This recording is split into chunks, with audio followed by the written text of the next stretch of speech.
Yeah. So we're here. Yeah, this is Take Your Lid Off, a brand new podcast featuring Mike Coyle and me, Mitchell Hines. We work together. He's been my boss for about 5 years now. But more than a boss, he's been a friend. Yeah. I mean, that's, I would describe our relationship in that way. Yeah. We were just talking about the other day how, you develop these relationships, and I've been in sales and coaching leadership for well over 20 years now, and there's been a few people in my career that I've developed a relationship that is like ours. Yeah, that's great. And it's unique because not only do we have like that relationship where there's a boss subordinate type relationship, but it never happens that way with us. It's always friendship, and we've developed all these conversations over time that have. And that's how we got inspired for this idea. Is about once a week we'll have a conversation that lasts about an hour upstairs. And one day I was like, man, we should be filming these because I learn every time. The same goes for me. Yeah. When I leave our conversations, a lot of times it's.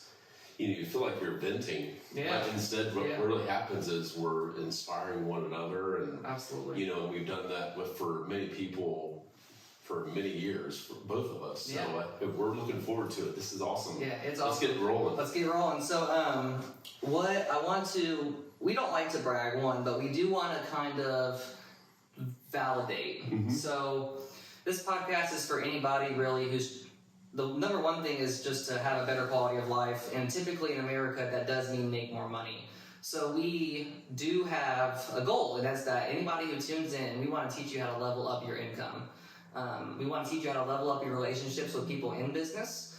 We want to teach you how to basically do more, or not. If you're already killing it and you just want to watch some people that are also killing it, that's great. So when I first met Mike, I'll tell you guys a story. He asked me, Mitchell, how much money do you want to make this year? And I said $80,000. Remember this story? Yeah, I do. And you said, what'd you say?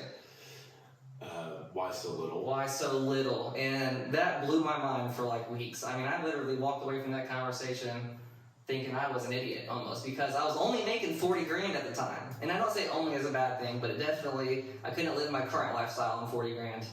And but he said, why so little? And then he told me, you've got to think bigger. And then he started teaching me these people that were thinking bigger, like Grant Cardone.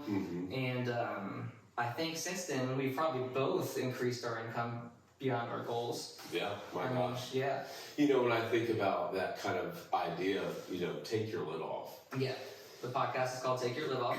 So when I think about that, I think about all the people I've met in my lifetime, and then I think about myself, where you and I are both at different income levels at this point, but both have found a way out of a way of thinking that has led us to this point today. And when I think about that, what I think about is we're so limited in the way that we think, and it's what we're taught, and there's all these lessons that we've learned in life, and we've learned them from somebody specific, or multiple people for that matter. And we're fortunate from time to time to run into somebody that is, thought at a bigger level. Right.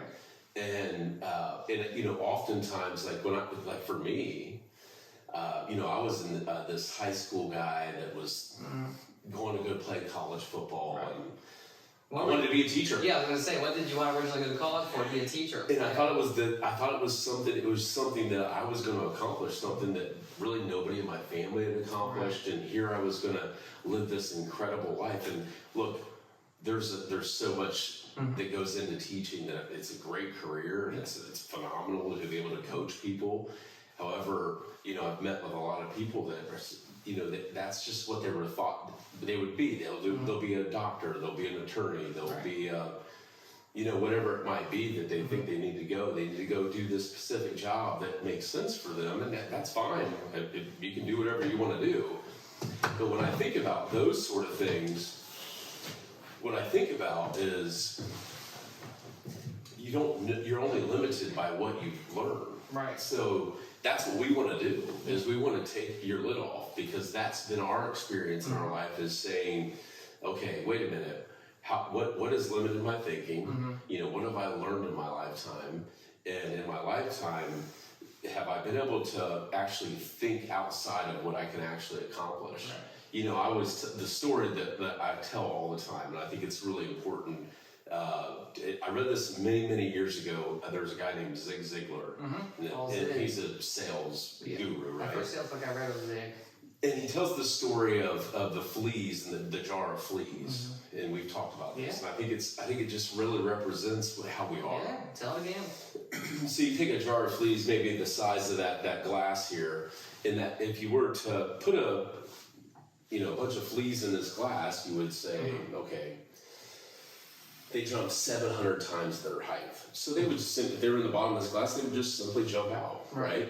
Well, if they were to jump out of that, if you were to put a lid on that same glass, those fleas would train themselves not to jump out, so that eventually, if you took the lid off, those fleas would be stuck in the moment they're in. So they wouldn't jump any higher. We all have this lid on the top, and we're limited in how we think, and we'll get into a lot of those sort of things. But that my experience has been for me, and it's much from coaching and learning and that sort of thing, as much from coaching or learning from you or other people around you. Like, if I can just really just challenge my thought process, like what can I accomplish if I just challenge that thought process, and where can I really go?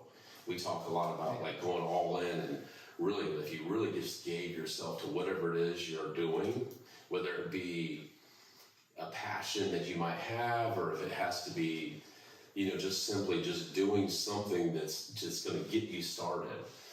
And that's the beauty. If there's anything that inspires me, is be able to see somebody like yourself or anybody else that I've been around in my lifetime, and say they actually took the lid off and really challenged that thought process and found another level, wherever level they're at. If you're like, as an example, you're $40,000 a year. You're here. That's the first time I ever helped take your lid off, and you were open to it. Yeah. Since then I put a 1 in front of that thing. That's right. And look, that's the one thing that I think that we've talked about the most, is that today, if you're wherever you are and wherever however you're doing things in life right now, you are where you are today. Right. And when you look at that and you look in the mirror and say, okay, this is where I am, where do I want to go? And you get on some YouTube channel and you find somebody that's making $100 million a year. And they've accomplished things that are incredible. Right.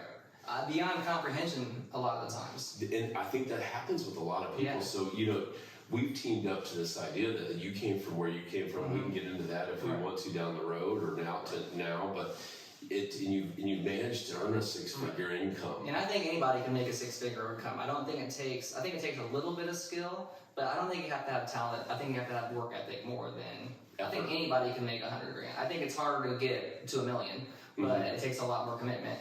But I do think anybody can make $100,000, and I think that number one reason why people, it's not about the money. It's not, but I think the number one thing that people don't do is they don't meet somebody in life that literally tells them to think bigger. Like, that was my problem. That's all it took me, was literally to know that bigger was an option.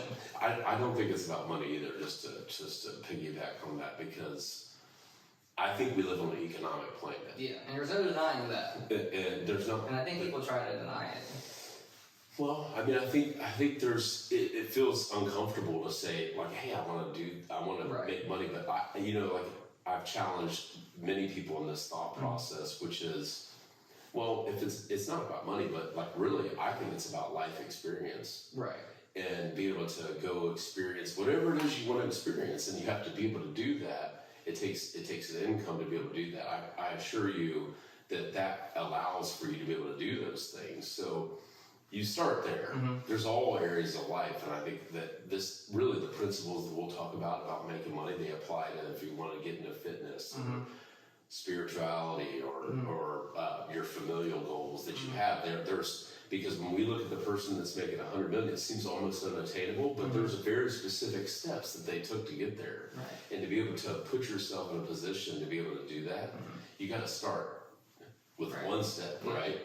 So what in my mind, those experiences with people, when you think about like yourself, you decided to make a decision that blew you away. Yeah, it did. Hey man, we're 80 grand. Well, Yeah. well, there's a certain level of thinking that if you think Right. big enough, that goes into a ton of different things. As an example, I mean, if you use just fitness as an example, that's really easy for a lot of people to kind of get their head around. If I want to lose 50 pounds, like what do I need to do? That's a goal, right? And depending on where people are at, I want to lose 50 pounds. What are the specific steps I take daily to get there? Yeah, so you have to eat better. You have to work out. Yeah, and you have to look at like what's your calorie, like what I'm taking in, what a pound loses, and there's very specific steps that works the same whether you're making 30,000 a year or you're making 150, or if you're making $1 million a year. Those are very specific steps, but kind of going back to our point is that we feel like if you want to get on the YouTube channel and you see somebody making 100 million, seems out of this world, right? It's almost hard to even believe, like, where do I even take a step? Right. We feel like that we put ourselves in a position that we can make sense of it. And we're hoping that as you guys listen and tune in to what we're doing, that you'll be able to actually hear that and specific game plans on how to be able to actually get to whatever level you want to get to. Right. Yeah. So I'm excited to do that. I'm excited too, and I think that I tried telling people, and I've actually got some haters online for doing this, for recommending that if people still live with their parents, or if they're making an hourly wage that just isn't cutting the bills, to just jump headfirst into a sales job. And a lot of people are scared of that. Why do you think people are scared of sales? I think it's there's something preconceived about sales. One, Like sleazy? It could be. That could be one thing. I think that was hard for me when I got into sales. Like, I don't want to be seen as a used car salesman. Yeah. I think that's one thing. I think also it's there's uncertainty, and I think most people, anybody that's listening in here, or you and I, or anybody we meet along the way, uncertainty is something we're really trying to attain. Right. And there's really not a ton of certainty in life, like no matter what. No. I think people that aren't making enough are certain that they're not making enough.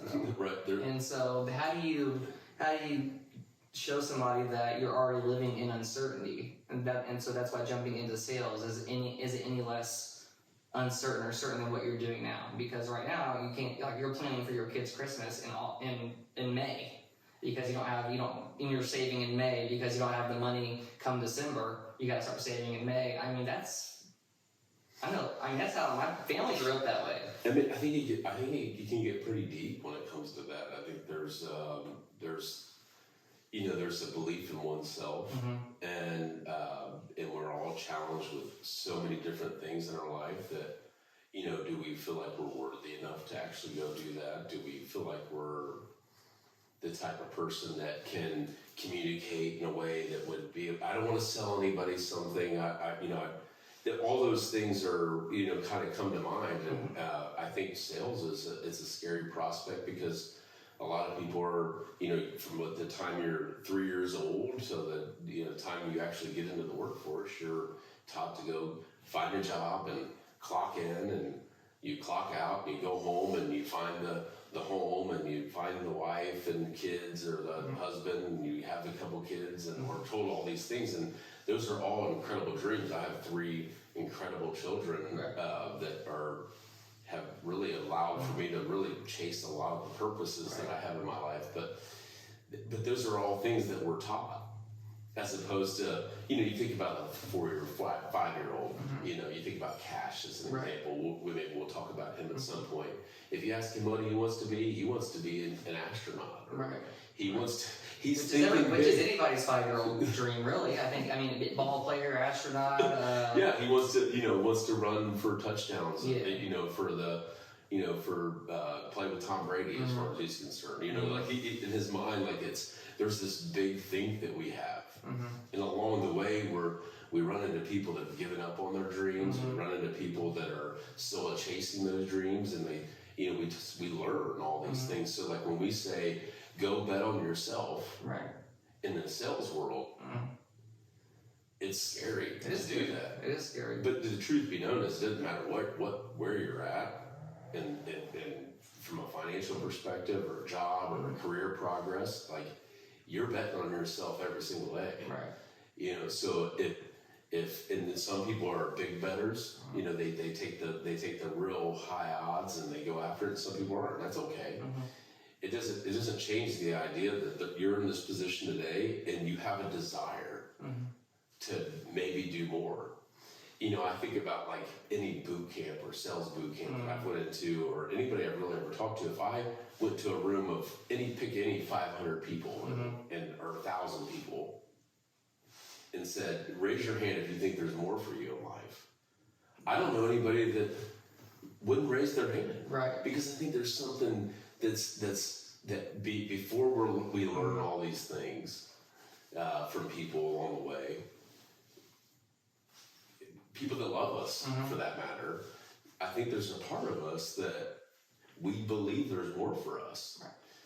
So getting into sales was my avenue or vehicle to find what I really wanted. And who told you, like, because you weren't in sales and then you guys got pregnant with Logan, right? So did you have someone telling you that sales is the way to make fast money, or did you just know that already, or did you just think, I need an opportunity that I can rely on? Or how did you find out about, because did you go straight to mobile homes or cars? I was in manufacturing homes. Okay. Yeah, so mobile homes. Yeah, so explain that to people. So I was playing college football and came home and ran into a high school sweetheart, and he mentioned Logan, and Logan happened, and that's his first son. That's my first son. He's he's in real estate now. He sold. He's a really, really talented person, but goes through some of the same things that we all go through, even living with me. However, back to your point, started with this idea that at that time, my ex-wife, or my wife at that time, her stepdad owned a manufactured home dealership. I didn't even know that it was that. Yeah, so and I learned a lot from him. And I was a junior going into my junior year, and at that point, I had to make a decision. And I went around and asked everybody. I mean, this is interesting because this has come full circle with all my kids now that they're. One's at 18, one's 22, because they ask a lot of questions of me about what should I do next. And I went around and asked everybody, and every single person said, just stay in school. Yeah, just stay in school. And friends, family, and everybody. And believe me, I understood where that comes from, because that's I loved what I was doing. Right. I just had this desire and I was thinking back to when I was in high school and knowing where I came from. I didn't want to live. I didn't want to struggle. My dad was the one person that said, hey, go take care of your family. Do whatever you think you need to do.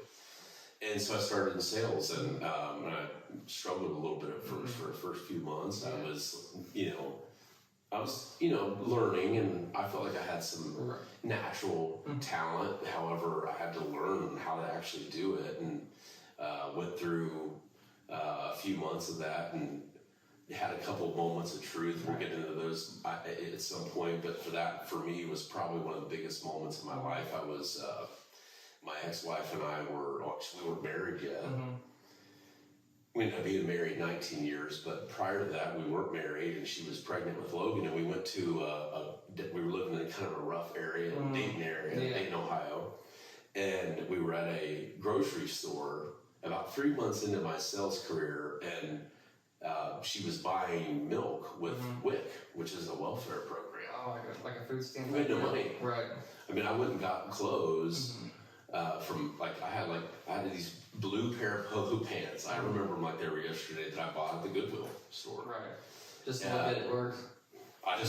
That's the only pair I wore them every day. Right. I wore them 7 days a week until I could afford a little more. And I remember this moment like it was yesterday. And we were in line it was a Kroger, and we were in line, and she was using her WIC at that time. I'm sure it's different now, but at that time you had like actual little like coupon you would hand. Oh wow. And you go around, you found the milk or whatever it might be, and we were in line. I was like, oh my gosh, this can't be me, and this can't be the life that I live. And I was thinking back to some times in when I was even before college, where just knowing where I came from, I wasn't going to live like that. I remember telling myself that. And we got into her car. She had it was probably like an early '90s blue Sunbird, and she was driving. And I was, yeah, I remember those. I remember it was like yesterday. I sat down in the passenger seat. I'm gonna avoid getting emotional about this moment. No, don't avoid it. But because it's a moment I'll never forget. And I sat down next to her and looked at her and I said, "There's no way that this is gonna be the way we live." Right. And and so from that point forward, I went back to work, and it was like one of those moments where like, no, enough's enough. Right, like wake up from a dream moment. And like, man, I came from like two people who, like my grandparents both had to leave 8th grade because they didn't have shoes. You know what I mean? Yeah. Really quickly before you continue, because I know you're gonna get there, but what did the average mobile home salesperson sell per year at that store? I mean, the dealership that's best year at that time had sold 47 campers. For the whole year? For the whole year. Mobile homes, not campers. We're talking about the like trailer park type homes, right? Yeah. Okay. Well, yeah, we would do different projects, but that would be the bulk of our business. So that year, so that was the end of '98. So I started in September of '98, and that 3 months it was right around the Christmas time period. So like rolling into 1999. Right. That next year, I sold 60 myself. Right. So the dealership had the most it ever sold total. Right. I think they had 6 or 7 salespeople. It was 47. Yeah, you sold more than the whole team combined. Yeah, we went to a top 10 dealer. I mean, we became a pretty good dealer, but I made over $150,000 that year in 1999. You throw away your food stamps? Got rid of the food stamps. But I will say this though. So you were talking about anybody can make 6 figures, anybody can do that. I don't disagree with that in any way, shape, or form because you had no training then. I mean, you had 3 months of training from people who weren't getting it done. They weren't getting it done. I wasn't seeing success in front of me. Now I will say that at that time my stepfather-in-law, I guess when we were married, whatever you would call him, he was successful, and I watched and learned from him. But also, there was information available to me. I had this sales manual. It's probably that thick. What is that? 3 inches thick. Yeah. And I read it over and over and over and over. I wouldn't stop. I didn't stop. Like every time you were waiting for a up, or every time you were at home, or just anywhere you were. Not just up, but I mean, I took it home with me. I would read it.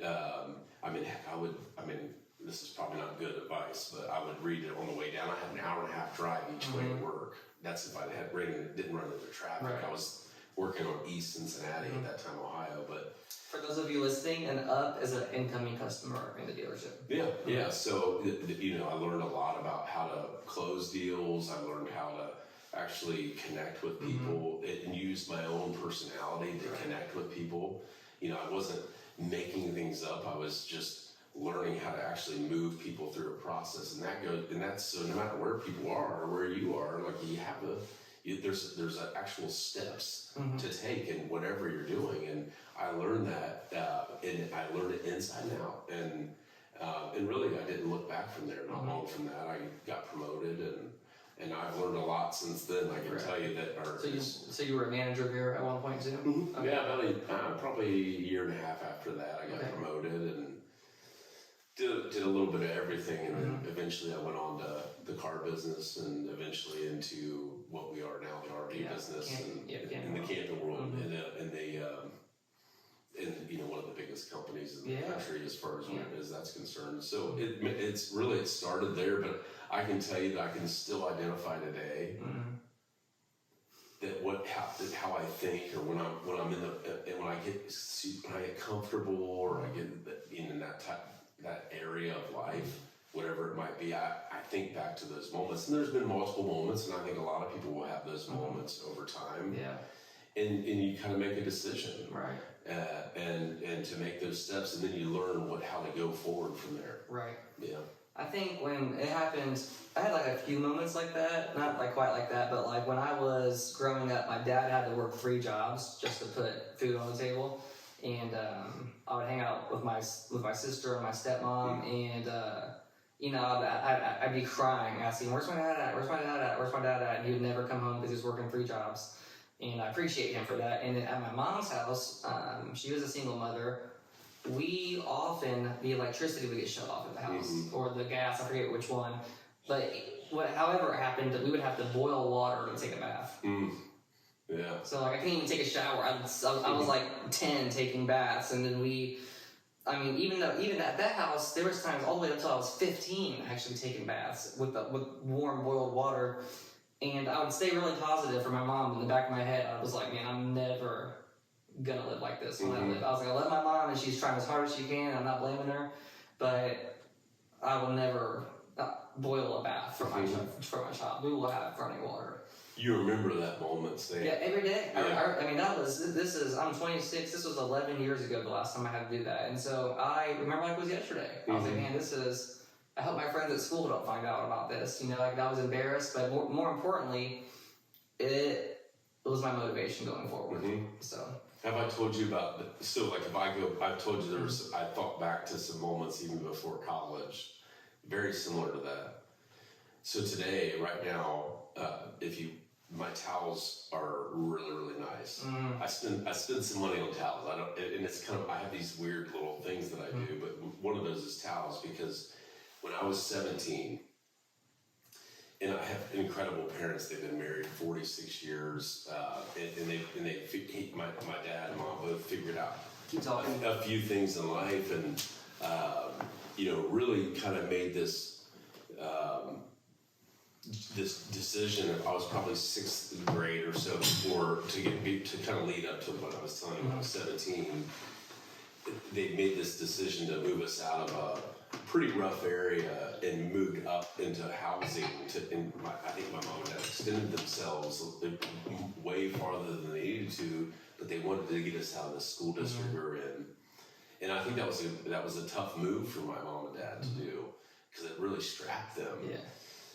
But that led to, I think, a lot of things in life, and maybe we'll get into some of those down the road. But that I remember, because of that, like the towels that we had, I couldn't even dry off of them.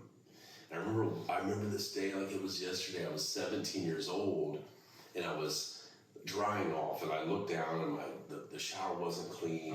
It just was, and there's lots of things I don't go into that now looking back, but I remember that moment, like, there's no way I'm going to live like that. So today, and I know that sounds crazy to think about, but I can remember that moment that I was just told you earlier about, that moment of truth where I'm in the car with the sunbird, and I was thinking about that moment, that I'm not going to live like that. Yeah, that's crazy. And so now we're talking about taking your lid off, and when we think about that, like there's got to be those moments where you make those decisions, like, okay, I want more for myself. And I think if we're honest with ourselves, it's not a matter of whether, I mean, certainly, like, if you're happy where you are, that's perfectly fine, but that doesn't mean that there's not more for you. Right?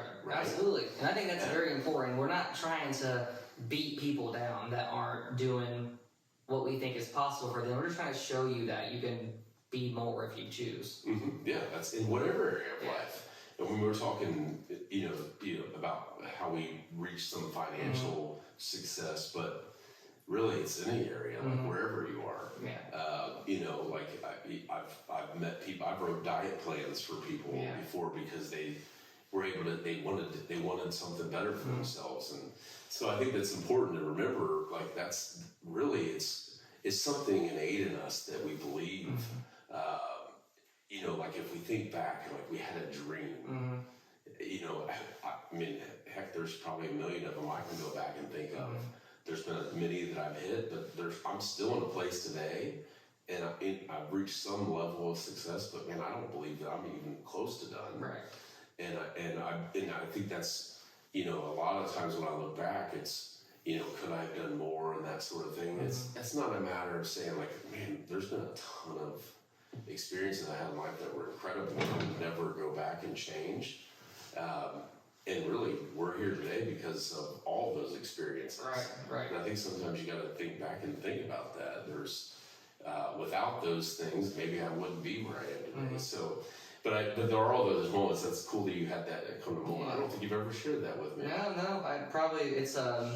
I've shared it with Chris once, but it's hard to share. Yeah. Because I don't like putting my mom out there like that too, but my mom's doing great now. But I don't like putting my mom out there like that. She's a great woman, so. You know what? I think about that, like the same kind of thing. Like, however, I think we all are trying to do what we can. Yeah. You know, at all given points. And I don't care if like you look like as far as like as a dad for me, like 20 years from now, if I hear my kids talking about something that they learned from me, because a lot of times you do that, right? You learn like what not to do, and you learn sometimes what to do, and I'm sure there's examples of that in my life where my boys probably may look back, they're sitting around the bar with their friends, like, oh my dad, we did this, and then that's okay. However, I agree with you. It's tough to do that, but the reality is we're all doing our best, and I think that's something innate in us. Like I've asked myself a million times, like, am I doing enough for my boys? Am I doing enough? Am I doing the right things? Yeah. My self-esteem gets low sometimes because I ask myself, am I doing enough for my wife, just my wife? You know what I mean? I'm like, man, I don't feel like I did enough today. You know, and it's just like it's like a blessing and a curse. You are, but I've met Maddie, and you're probably not. I'm kidding. No, I'm sure you're right, and that's a good thing. I think it's a good thing. I know one thing you taught me is whenever you're going through like big moments of anxiety, to basically start writing a gratitude list or thinking what you're grateful for.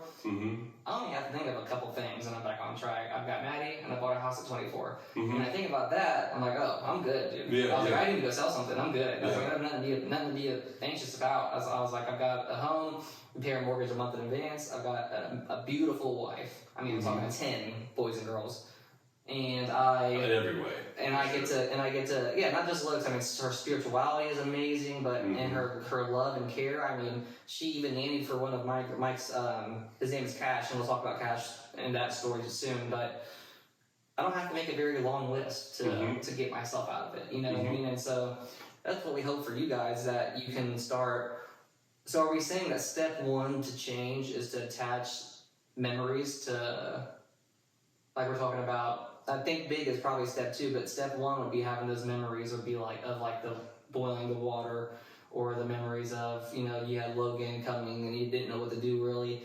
So I think, is that what you'd call step one of change? Is to think about like those little moments in life that reminded you that, I don't know how to word this, but like. I think it just depends where you are, what the first step might be. But because you could be killing it, so that makes sense too. Yeah. I think it's really, there's a honest look at oneself. To me, like we as an example, I always use like weight loss, because I think it's like it's the easiest thing for people, because we've been inundated with advertising from it, and like we all have these feelings when we look in the mirror. And I think a lot of times it's just owning where we are, and whether you believe in sales or you think it's something good or you don't, we're all in sales to some degree. And the first sale that we're always going to have to make in any situation, whether I'm going to an interview, that I'm going to make some change, or I believe there's something, is being totally honest and selling ourselves on who we are, and like loving oneself. Like, so I think the first thing is like, man, do I really want more? Is what they're saying, is that real? Right. And I think you have to take some quiet moments and say, man, I do. Like, I want to connect with people at a higher level. I want to, spiritually, I want to really connect at that level higher. Or man, I want to be able to, I want to take my family on vacation that I've not been able to do before. Or I want to travel the world because I don't have family, or whatever it might be. Like, I think there's this whole level of just saying, like, there is more, and it's okay. It's okay to want that and to need that, like, because the moment you say that to somebody that doesn't maybe think like we do in this moment, you feel like you're maybe offending them. Yeah, definitely. And you're being honest about, like, what do I really want? and taking some time to really do that, that's going to lead you to those moments where, like, okay, if I'm being honest with what I really want, and what's more, what is more for me, there's going to be those moments of truth that you're going to be faced with. Right. Like, okay, do I really want that, or do I just want to kind of just step back into apathy and like just let things happen? Right. There's, I've lived by this principle for a really, really long time, and I've definitely shared this with you and many others, is nothing happens to you, it happens because of you. And I know that's some level of responsibility, because I think a lot, like, I know for me, I can speak for me, and I think I can suggest that over my lifetime meeting people, typically speaking, we're at the top of the, we just won an award and we get to have a speech, in high school, or, we're, a lot of times we're hitting our chests and like, hey, look what I did. But if it's not going well, we typically are pointing the finger about what, and justifying why that happens. And I think to get to that level of responsibility, like, we're like, okay, what's more for me and where can I really go? I have to get myself sold on the idea that, like, if I'm getting punched in the mouth by life, there's things I need to do different. Yeah, 100%. And I think that's the first thing that you get to, and that doesn't mean. I know I'm kind of framing that in this idea that it's a negative. It's not. It's not a negative, because, like, I can be in a place right now where I'm at in my life that, okay, there's things around me that I'm not super happy with. So I'm not going to get anybody to change, or I'm not going to get something to change in front of me. I have to look internally first. And I think once you do that, then you can be real with what's the next steps. And believe me, the moments of truth you'll be faced with. And like you can take one road or the other. And the truth be known is, whatever it is you want, there's tons of things that happen along the way, like speed bumps that happen, and like how you move to those. I was telling my son, my 16-year-old, he's a football player, and Micah, he had his sophomore season, he played on a really, really good football team, and he didn't get on the varsity team like he wanted to. We're talking about a 5A school, 4,000 kids go here, they win championships. They're number 7 in the country. Number 7 in the country, so not just any school. I mean, it's a public school, but it's a great public school. And he's they switched him positions as sophomore. He's a junior now. Because he was running back, right? And then they put him now he's playing offense and defense. Well, his freshman year, he was the MVP of the team as a linebacker. And they moved him to running back. He's fast. But he was learning the position. He didn't make the varsity team, so he was running reserve, and you could tell he was struggling with it. And he stuck in there, and they ended up winning a state championship. And he's out at Lucas Oil Field playing. He played a couple downs at the end of the game because we were killing him. And at the end of the year, we were driving to like pick up or drop off his equipment and do some things. And I told him, it's like, look, if there's up to this point, he's been on the field and he's playing. He's one of the better players. And I told him this is probably the most proud I've ever been of him at any point, to watch him move through this season based on what was happening. Because I know he's an athlete, and he's been pretty good. He's doing well this year as a junior, and they're 7th in the country, But this past year, he was struggling to learn it, and you could see it mentally. But he kept showing up every single day, and he had a positive attitude. He was, at the end of the year, the coaches talked to him and were really proud of his positive attitude. And I told him I was the most proud of him in that moment, because our character and who we are is never going to be measured when we won the award. We're all great in that moment. It was the moments you're down and how you respond to that. So like, when the first step is like to really just take a real look at, like, what do I want? Look in the mirror. And most of the time, what happens with that, when we take a look at what we want, is like we've been conditioned to, like, I'm not sure that can happen. I'm not sure. Well, wait a minute. If I wanted to do that, like, with this many kids, or with the area I live in, or we have built-in excuses that we've been taught over time, and it's to just really just like figure out what you want. And you'll be faced with those moments, and then you start building a battle plan, and that's the first step. It's getting sold on yourself.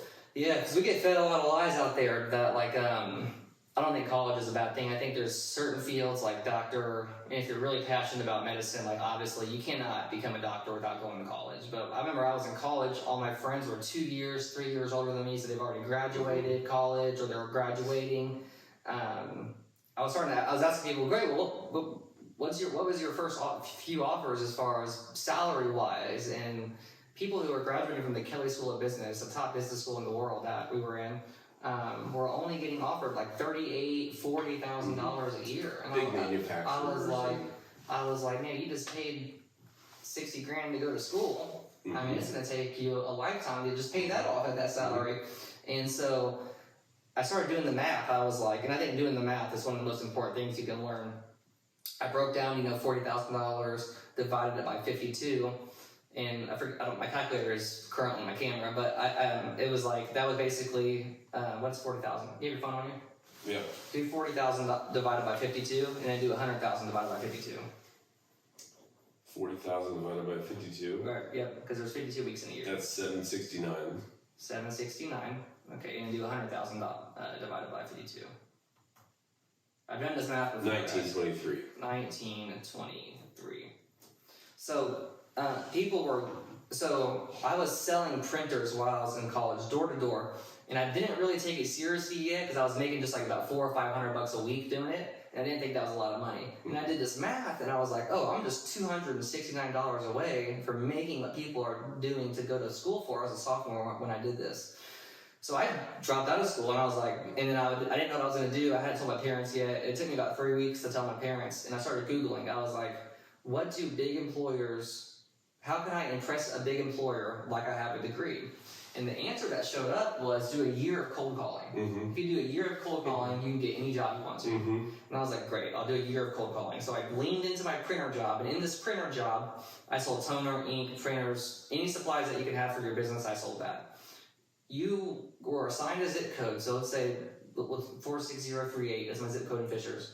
And you literally had to go into every single business, mm-hmm. unannounced, and talk to the office supply manager and try to get them to order a printer. Yeah. I did a year of that, and that's when I made the 40,000. I was doing that by 42,000, and then I quit. Like a year, one day I quit because I was like, okay, I got my year. Let me go shop. And then so you have to ask yourself this. This is why I'm getting to the story. Is if you are working for an hourly employee. Mm-hmm. So let's say you're making $20 an hour. It takes $42 an hour, 40 hours a week to make $100 grand a year. Mm-hmm. And I don't know if people think they're gonna get promoted and make that much money, but ask yourself, do you think people in your company are making $45 an hour? Yeah, I mean that seems like a lot. It seems like a lot of money if you're thinking hourly pay. I mean, I see all these signs, True Car Wash hiring $16 an hour. Mm-hmm. So what's that, $35,000 a year? So it's like, if you're thinking about jumping into sales or you're thinking about getting promoted into hourly jobs and your goal is somewhere between 70, 100,000 plus, you have to ask yourself, are you going to be able to pull off $44 an hour without a degree? I think that's a great question. I think it also gets like we were going back to when I left college. Mm-hmm. As a teacher, I was going for K through 12 mm-hmm. physical education. And I took the sales career because I had 2 years left. Mm-hmm. But I was promised I would make as much as I would as a teacher. I wasn't promised I would make some huge income. Right. And I just didn't want to struggle for those couple of years that it took me to I was going to have a baby and go to school. Mm-hmm. So I think it gets like to this. I don't think we even really think about that. Like I had this conversation with my 18-year-old. He mm-hmm. just went to school just now, and because like we're we have the Steve Jobs of the world, mm-hmm. and people like that would suggest go get your dream. And I think that having a mm-hmm. dream is really incredible. But I think there's specific things that like we're just being real with mm-hmm. ourselves. Like that Steve Jobs was a one in a billion, right? One in billions, right? And we all have dreams, and I think it's great to do that. Mm-hmm. But I don't coach 8th grade football for a reason. Right. I loved it. I got to be real with you. I enjoyed it more than ever selling an RV. Right. I found this vehicle in the RV world that I can help coach people and I can learn from it. I just found this vehicle that will allow me to be able to do that. I think it's important to remember that, like, that you got to find a vehicle that can help you find out what really makes you passionate, what turns you on, what makes you feel alive. But when we go back to that moment where, like, you're talking about, like, the money, I think that's good to do the math. But, with him, we were talking about, I was like, look, what lifestyle do you want? Right. And he said, I want to travel. Right? Yeah, he wants to travel, and I want to live in a house like this. Right? Yeah, and we're going through that math, and I'm like, well, let's do the math. Right. Let's do the math. Like, what you can do, if you do that, once you have the taxes taken out, what would actually happen? Like, what would your mortgage payment be on that type of house you're talking about? If you were going to travel, and like, we do all the math. He said he wanted a multi-million-dollar house, right? Yeah, he did.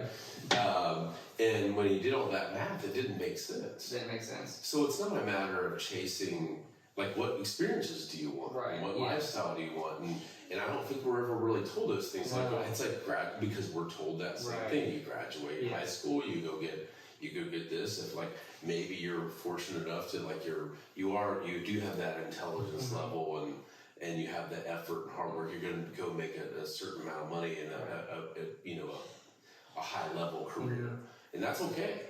But we all have this talent and gift, and we got to kind of tap into what that gift is and how you can actually apply it to your life. And it doesn't mean that you're going to be in your exact thing. Like, honestly, I loved hoops. I loved basketball. I remember the day I realized I wasn't going to go to the NBA. Yeah. I was like 16. I was like, man, I'm not good enough to go to the NBA. I can't dunk yet. I was like, I probably need to put that dream on the back burner and think about what I can actually do with my life. I was a decent basketball player, but, like, I can't post up LeBron. Right, no. It just... LeBron would jump over my head. Yeah, it just doesn't work. So, like, I wasn't... not to get into, like, total biblical mode here, but we were all given a gift. Everybody that walks in this planet, and it's to, in my mind, it's to glorify God, and you got to find out what that is, and the vehicle to be able to do that. And I just wasn't born where I was going to be 6'8", 250. Yeah. So I found something else and other gifts that I had. And I think when it goes back, we're just not taught all that. We're just said, go to school and you do this and it's going to work out. Well, there's tons of debt that goes into all those sort of things, and so going through the math is really important. But it's also understanding, like, where do I want to go in life? Right. Yeah. You said the part I missed out on which was total up write down the experiences that you want to do in life. I forgot to say that part, and then do the math based off what you're currently making. And so that's important, is to do.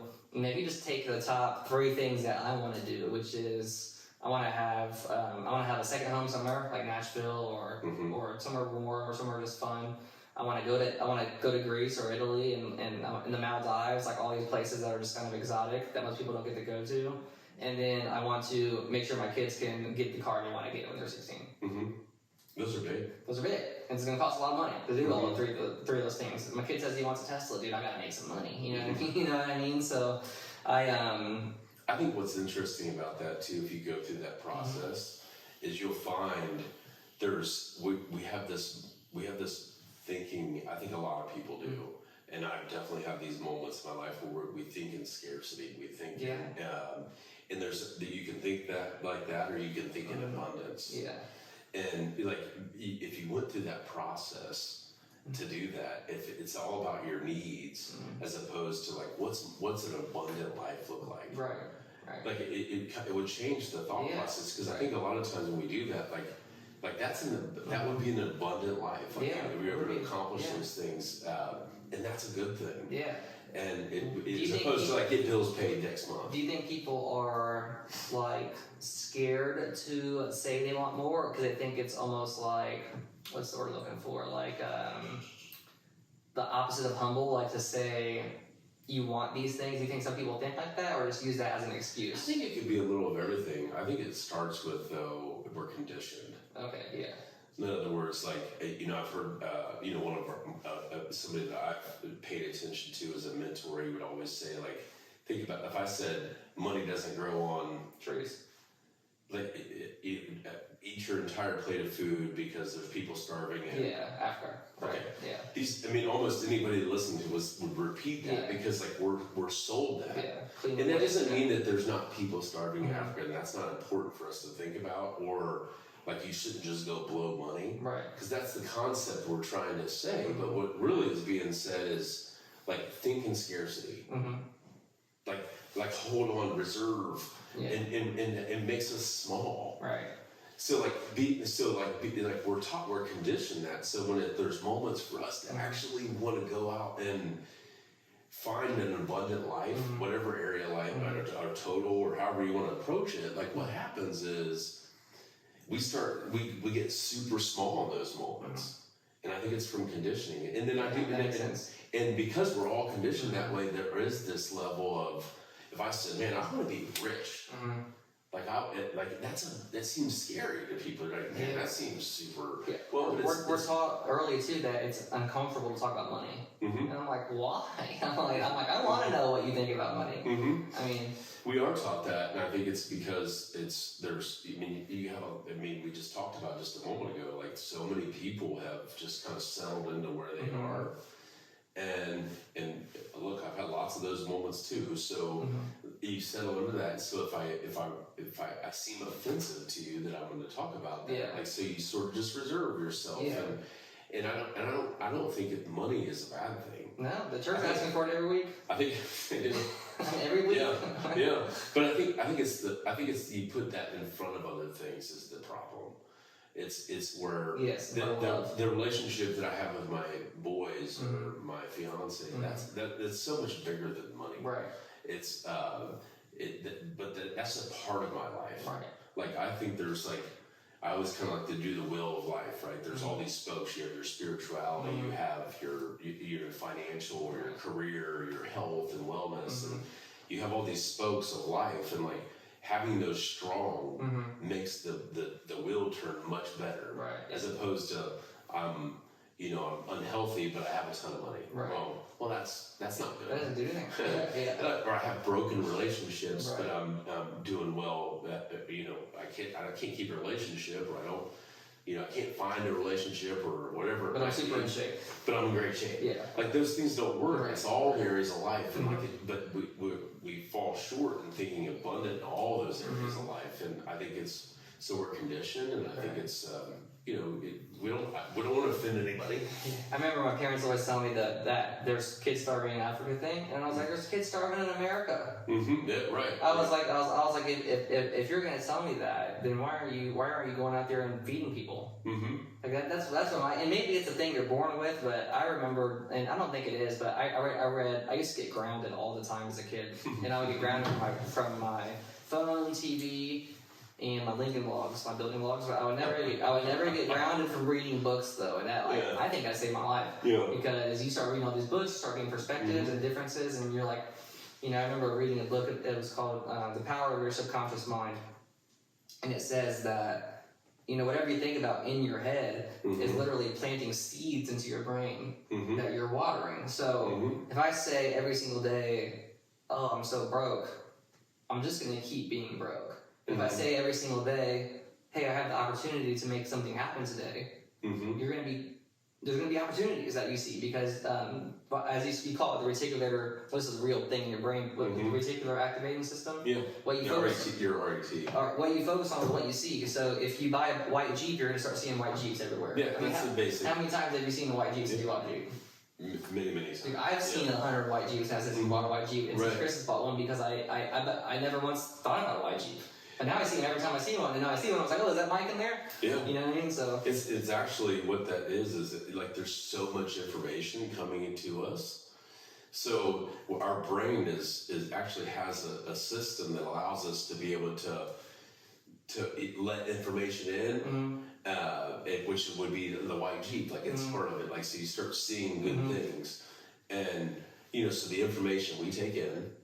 It could be, no matter what it is, if it's good, bad, whatever it might be. I stopped listening to the news a long time ago because of that reason. I actually never started. Well, I did. I would be watching all the shows. I was young enough to never start. So. Yeah, and just didn't make sense to me. Like, that's where my head was going. Right. And you turn on 2 different news channels, you get 2 different things. So the idea, the concept of what you think about, you bring about, or whatever it might be, that's what that comes from. Right. There's a great, we talked about just a minute ago, like, where do you start? That's a great place to start. Yeah. I am. Like, look in the mirror and like, it's super uncomfortable. Like, when you're setting your goals, like to look in the mirror and say, man, I'm a beautiful person. Yeah. It's hard for people to say that. I think it's hard for people to look in the mirror. Yeah, it is. I think I don't even think there's enough people looking in the mirror. Yeah, it's a weird. It feels weird. This feels weird. It feels weird. You're seeing what you actually look like, and you're trying to. As I get older, man, I feel like when I look in the mirror, I'm lying to myself less because I've been practicing these things. So I look in my mirror, and I've gained 10 pounds this past 6 months, and it all went to my stomach. It did. Did you see that when you look in the mirror? Yeah, and I don't like it. I was like, well, if I'm going to gain this weight, I need to find out how to spread it through my whole body. So I've been doing doesn't matter what workout I do, I'll go home and do an ab workout too. Yeah. I was like, I don't want this. I mean, and I don't look bad in my stomach. It's just like, I've never had weight there before. And it just is like, well, okay. if we've just offended anybody by any restriction imagination, it was you saying you're not happy with your weight. Yeah, I'm so sorry. And everybody has their own goals. I'm happy with my weight. Yes. I'm not happy with where my weight went. And you guys are all like, oh, that skinny little kid.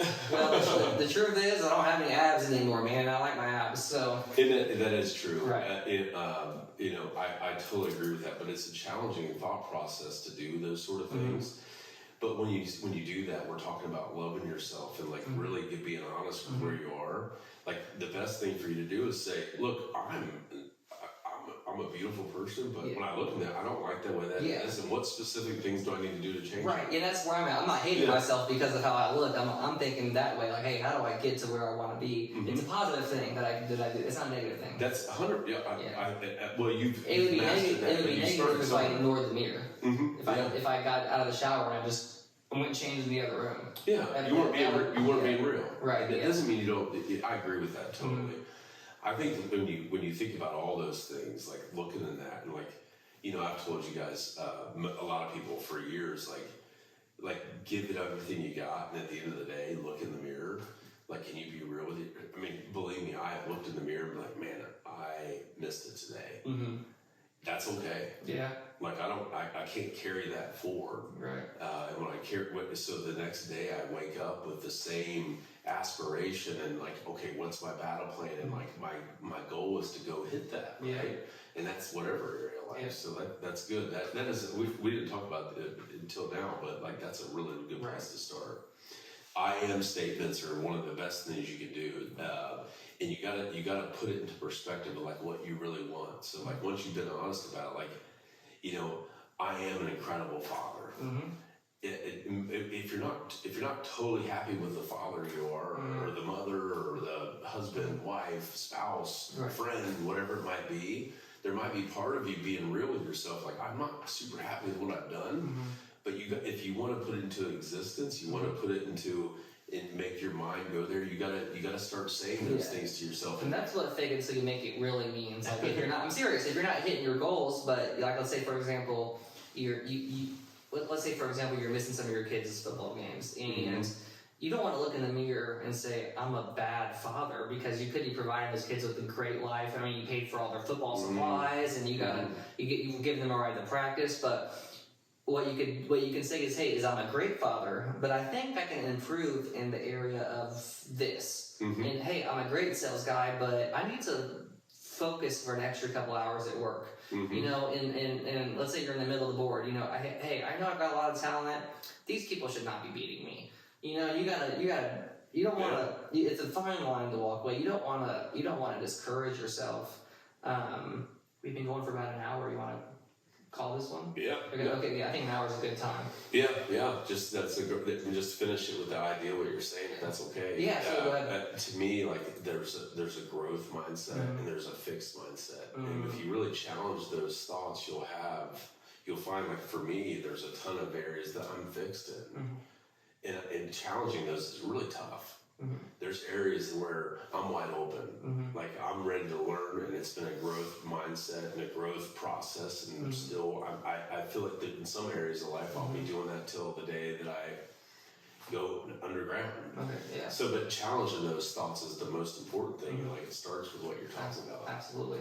I'm going to do an outro read. Okay. This has been our first episode of Take Your Lid Off. If you want to call in 317-775-5432, we will help you close a deal that you're working on. Heck, we're even call your customer for you. If you want to sponsor the show, call that same number. We're looking for new sponsors as this takes off. We only want the best of companies to call us. So 317-775-5432. But if you're in the car business, RV business, boat business, any business that requires a customer to say yes to a price or a payment, give us a shout out and we will literally either one, game plan like you and how to call your customers, or if it's okay, we'll call your customer live. This has been our first episode of Take Your Lid Off with Mitch Hines and Mike Quill. Thank you for watching. Thank you.